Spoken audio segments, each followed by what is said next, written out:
Freddy Focusrite, Freddy Focusrite. Gears of a God.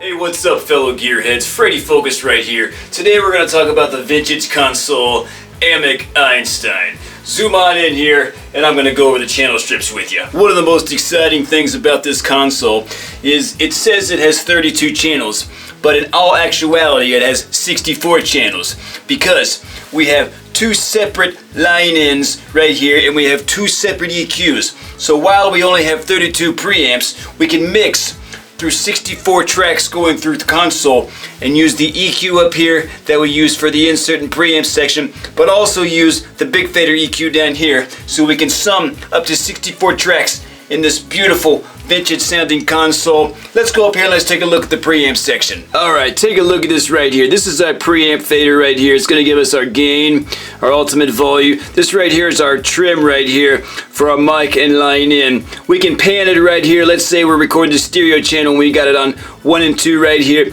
We're going to pan hard left and we're going to pan hard right. This is just amazing right here. We want to solo this track out. We've got it right here. We've got our line in. Let's say we want to pad. We got a really hot microphone coming in here. We're going to pad it. And of course, if we're using phantom power, like a lot of condenser mics use, we're going to push that right here. This is awesome. We're going to bring us on down here and we're going to take a look at the big fader. The big fader is really cool too. This right here is going to give us our monitor section right here. If we're running in Pro Tools, what we'll be doing is we'll have this line right here up here going in, and we'll have the summing section coming out of the 192 or whatever converter you're using back in here so we can monitor what we're recording on channel 1, or if we're doing a stereo channel, it'll be the same thing. This is a wonderful, wonderful sounding console. The preamps sound incredible. Rupert Neve designed. Let's go over here and take a look at the center section. Alright, center section is not exactly an SSL. You know, we don't have our compressor, and we obviously don't have the summing capabilities and, you know, the finesse that an SSL will have, but it does a pretty good job of summing audio. We've got several different options here.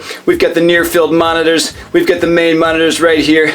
We can check what speakers we want to use right here. We want to use your speaker 2 or we want to use speaker 1. We got several different monitor inputs here. Let's say we want to listen to the DAT machine. Let's say we want an A and B between a recording or a hit record and we're trying to get a mix right up there with it. We can plug into the back with several inputs right here, so I'm going to show you in a moment, and we can choose between which output we want to listen to, and we can A and B things. As far as the computer section goes, the computer section has been dated and it's been ruined a long time ago. Besides, this thing doesn't have instant recall. We can't remember what we're doing from track to track, so what we're doing is we're using all our automation and all our recall in Pro Tools, and we're basically summing through this thing. Folks, I know this has been a short video. We haven't really gone into detail on what this board sounds like, but I've kind of gave you a rundown of the versatility.